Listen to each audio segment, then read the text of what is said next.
Hi everyone, hope you're doing well from wherever you're watching this channel, depending on your time zone.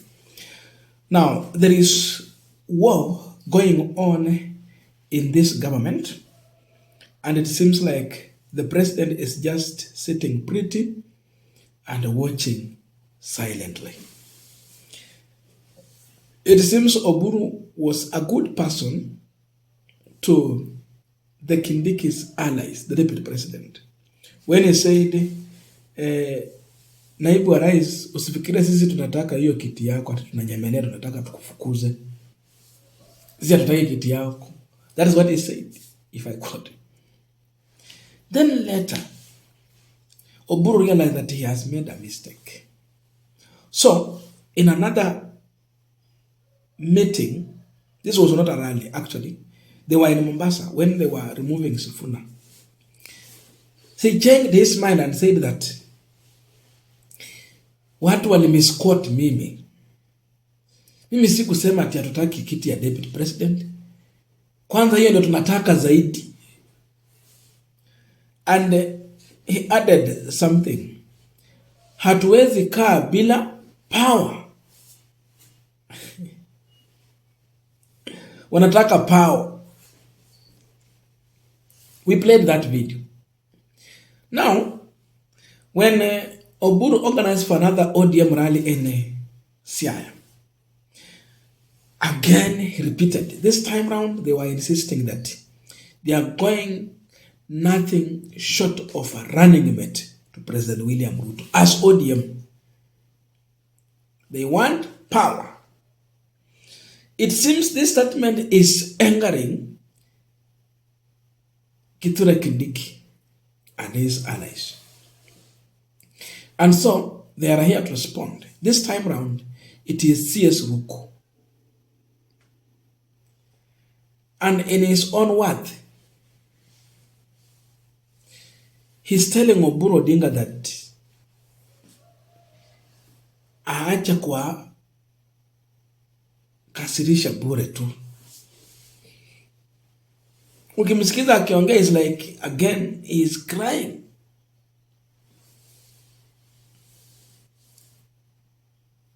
Oburu unatukera sana. That's what he's saying. Why are you repeating again and again, wacha kutukera? That this position of a running mate, a deputy president, by the way, it has an occupant. There is no vacant. Stop speaking about that position. That is the message Kindiki's allies have for Oburu Odinga. Oburu unatukera. Ulisema ukiwa pale Mombasa tukasikia. Kwa nini urudie tena na tena na tena? Wacha kukera sisi. Tunajua ya kwamba kiti ya naibu wa rais haiko wazi. Kiti ya naibu wa rais, it is not vacant. Iko na mtu ambaye anajua kufanya kazi yake. Iko na mtu ambaye amefanya kazi, amesaidia rais wetu wa Kenya kufanya hiyo kazi ikasimama sawa sawa. Hatuelewi kwa nini unarudia tena na tena. Ni kama hiyo kiti iko wazi, ni kama yule ambaye amekalia hiyo kiti ana nguvu, ana uwezo, na tunajua yeye ni profesa number 1. Tunajua yeye wakati alikalia hiyo kiti, serikali yetu ilikuwa na yumba. Na kutoka akalie hiyo kiti, amesaidia rais wa Jamhuri ya Kenya kufanya kazi kwa njia ambayo iko sawasawa. Serikali ya Kenya imetulia, mipango ya serikali inaendelea vizuri, pesa imepatikana, uchumi umekuamuliwa, maendeleo ya Kenya inaendelea sasa. Now, I want us to continue with our panel discussion just to understand how far will this war go on.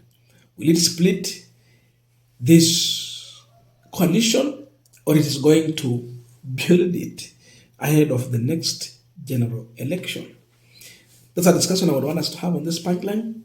But before we go deep into the discussion, I have a quick and a very, very humble request. For those who are watching the channel and you have not yet subscribed, please consider subscribing. To our returning subscribers, I must say thank you so much. And again, to all our viewers, please give this video a thumbs up. Thank you so much, and back to our discussion. Now, I'm looking at this and wondering, what will the Kithure Kindiki's allies say the day they will meet with Oburu Odinga in the same platform, like the one they had, and Oburu was saying, hatutaki kiti yako. Because now it's like a war has been declared by Kindiki's side. And the ODM is determined that we will not just go into a coalition without really knowing what is in that coalition for us. If we are giving them number one, number two is ours. ODM is talking as a political party.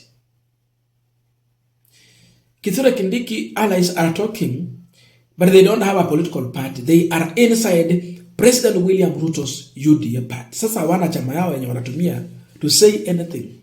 And that's why you see they really cry. You know, if they have a political party, they will have a say.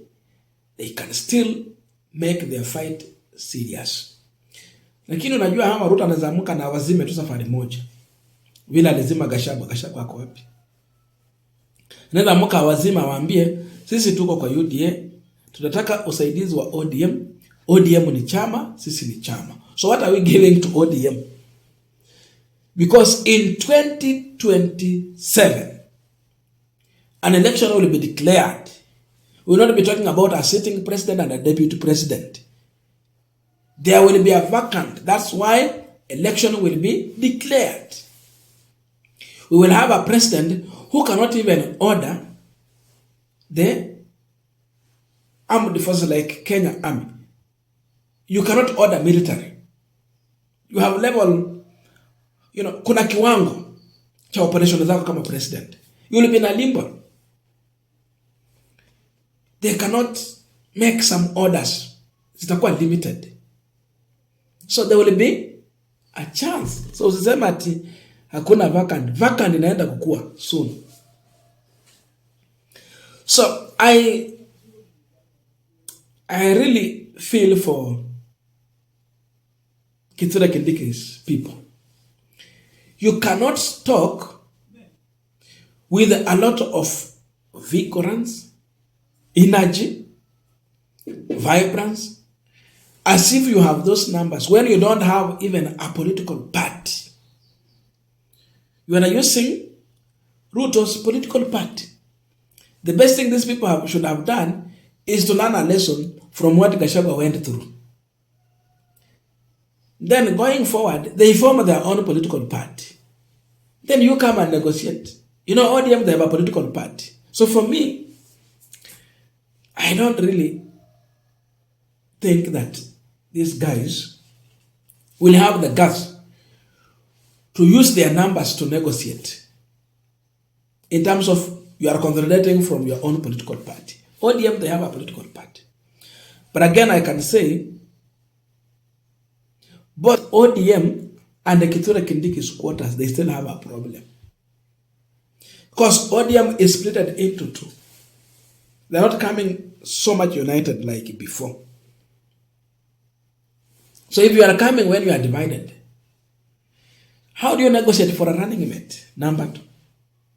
And think that it is just going to be tick, mnapewa. Sifuna amekimbia na wananchi huku, nyinyi mmebaki na wengine huku. So you'll find at the end of the day, ODM will come more of a Luo Nyanza. Just like Kindiki will be becoming more of a Mount Kenya candidate. So the question will be, what are you bringing on the table? Though for ODM, as long as we still have Joho, there is that element of Nyanza, coast region. So see it in the fully to Nyanza man. There is also coast region and the team. But again, Kingi yako huko na chama yake inakuja inaitwa pa. So there is that element. kuna mtu anaitwa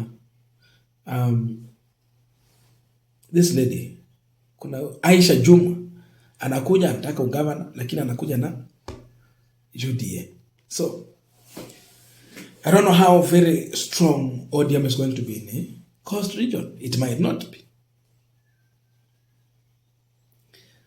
So every side, they are going to be in the war, and Ruto is just watching them as they continue to fight. So there is war between Oburu Odinga, that's ODM, and Kindiki, fighting for one seat.